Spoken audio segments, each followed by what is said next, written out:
Peggy 18. In this 4-part series, get an inside look on the making of one of the most anticipated titles in gaming history. This is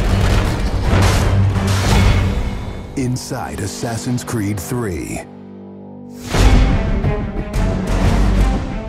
Ever since Europeans arrived in North America, they had been involved in shipping goods back and forth across the Atlantic Ocean.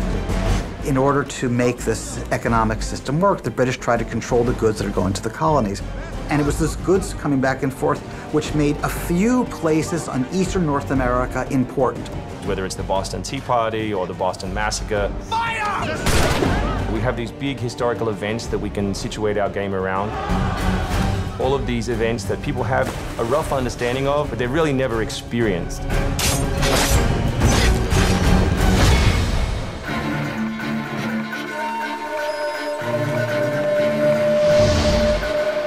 We had to go back and get our historian to find us accurate maps from the era of what Boston and New York looked like. These are actual replicas of the cities.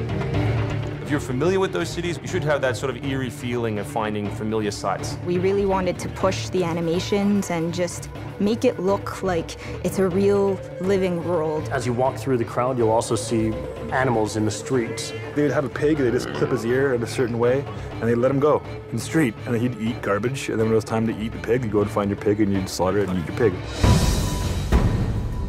We've got a lot of new ingredients that just bring a new, fresh feeling to the gameplay inside of the cities.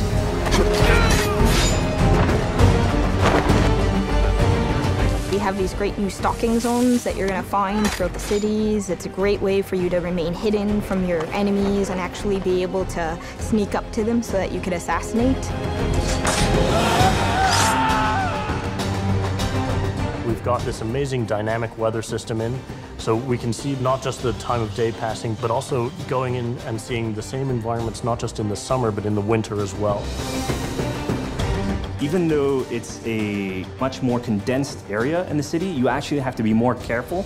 There will be carts moving past, so as you're running along the buildings, escaping some snipers, you'll be able to just dive off into a hay cart that's driving past. You'll be able to jump out of that, free run quickly through the streets, through a building, and jump out the other side. See people inside freaking out as you run past through their kitchen.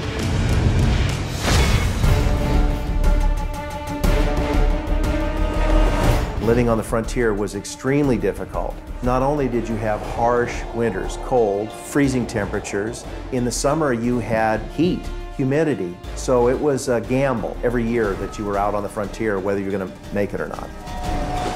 For AC3, the biggest difference is just having access to the frontier. So this huge wilderness area that you can sort of explore at your own pace. It's a forest, the navigation in a very new environment, in a very organic environment as well. In the frontier, you'll be able to navigate through deep snow, but also snow does impact your gameplay. It will slow down you as well as your enemies. Once we decided that we were going to build the frontier, we realized obviously we need to populate that area. So animals became a very big deal. We have over 24 different species of animals in the game. There's an entire hunting loop that you can engage in. Whenever you're building elements such as animals, you're halfway trying to be real and halfway trying to fulfill that fantasy of what people expect. One of the great new features we have in the frontier is the new tree running. Connor being really fluid and being able to navigate through the trees. The frontier is really our new playground.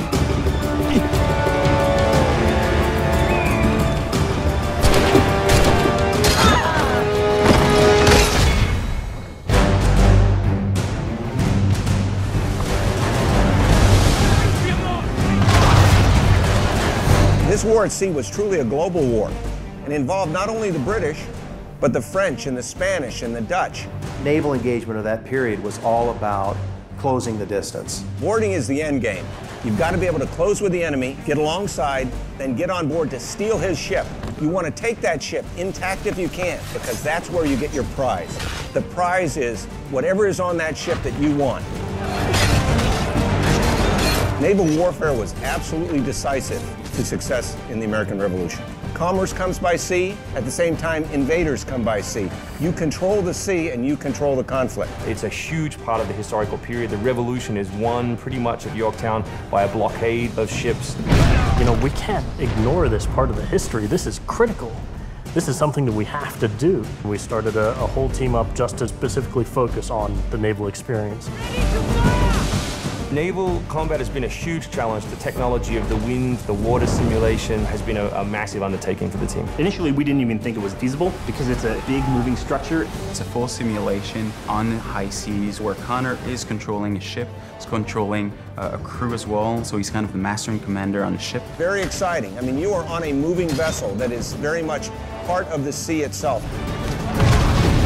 This is something that we wanted to engage in and build for the game. That was a huge challenge that we set ourselves and actually turned out pretty good.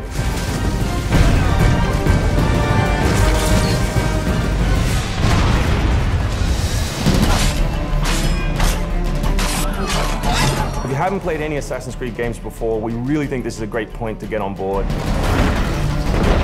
It is a new story, it is a new character.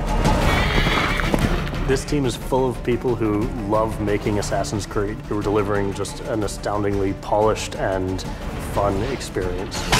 As a creator, nothing gets better. To be frank, it just looks great. Seeing all of this coming together at the end, it's amazing. For new fans, really, this is about as good as it gets. It's by far the biggest and best Assassins yet.